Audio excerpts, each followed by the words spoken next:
Hello दोस्तों, नमस्कार। हिंदू हृदय यूट्यूब चैनल में आप सभी का स्वागत है। और एक बार मैं फिर हाजिर हूँ एक नई कथा के साथ। उम्मीद है ये वीडियो आप सभी को जरूर पसंद आएगा, और पसंद आएगा तो कृपया लाइक, शेयर, कमेंट और चैनल को सब्सक्राइब करना ना भूलें। जी हाँ दोस्तों, मैं हूँ पंडित अवनीश दुबे और आप सभी देख रहे हैं आपका अपना यूट्यूब चैनल हिंदू हृदय को। जी हाँ दोस्तों, वीडियो शुरू करने से पहले सर्वप्रथम आप सभी को महाशिवरात्रि की हार्दिक शुभकामनाएं। आज हम महाशिवरात्रि पूजन व्रत कथा की पूरी बात आप सभी को विस्तार से बताएंगे। तो चलिए प्रारंभ करते हैं। एक बार चित्रभानु नामक एक शिकारी था। पशुओं की हत्या करके वह अपने कुटुंब को पालता था। वह एक साहूकार का ऋणी था, लेकिन ऋण समय पर न चुकाने सकने पर साहूकार क्रोधित हो उठता था। साहूकार ने उसको शिव मठ में बंदी बना लिया। संयोग से उस दिन शिवरात्रि थी।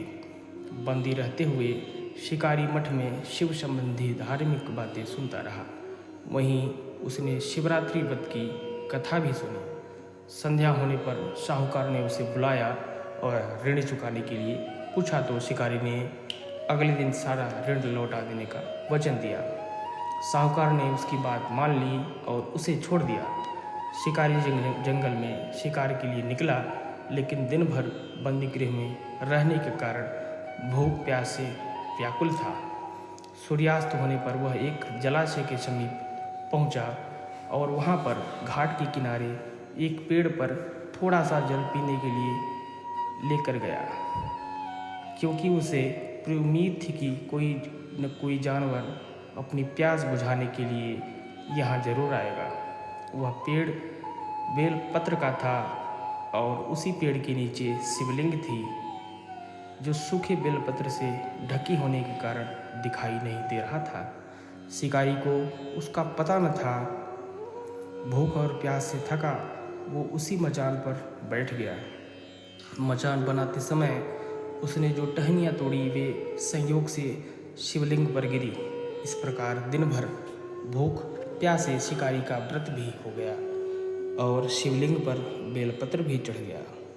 एक दिन रात्रि बीत जाने पर एक गर्भिणी मृगी तालाब पर पानी पीने के लिए पहुंची। शिकारी ने धनुष पर तीर चढ़ाकर ज्यों प्रत्यंचा खींची, उसके हाथ से धक्के से कुछ पत्ते एवं जल की कुछ बूंदें नीचे बने शिवलिंग पर गिरी और अनजाने में ही शिकारी की पहले प्रहर की पूजा की गई।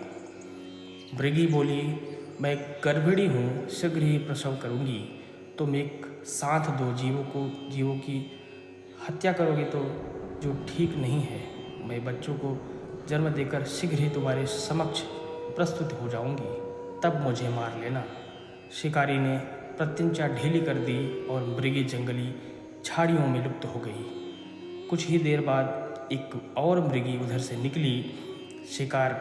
शिकारी की प्रशंसा का ठिकाना न रहा।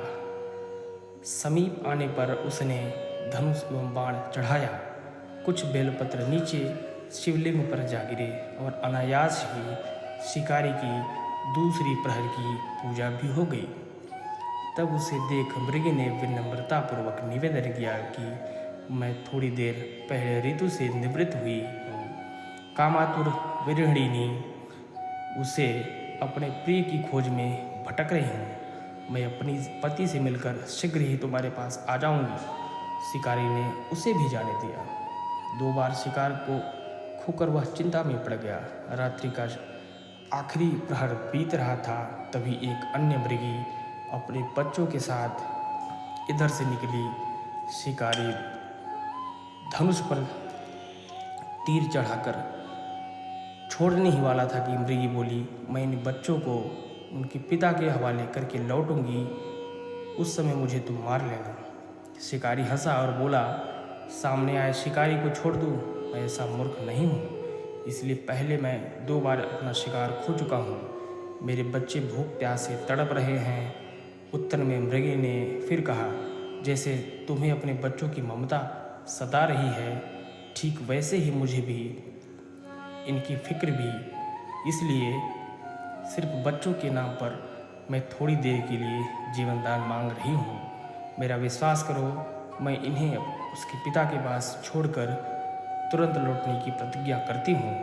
मृगी का दीन स्वर सुनकर शिकारी को उस पर दया आ गई। उसने उस मृगी को भी जाने दिया। शिकार के अभाव में बेल वृक्ष पर बैठा शिकारी बेलपत्र तोड़कर नीचे फेंकता जा रहा था। उसकी तीसरी प्रहर की भी पूजा स्वतः ही संपन्न हो गई। पौ फटने की हुई तो एक हिष्टपुष्ट मृगी उसी रास्ते पर आया। शिकारी ने सोचा कि इसका शिकार वह अवश्य करेगा।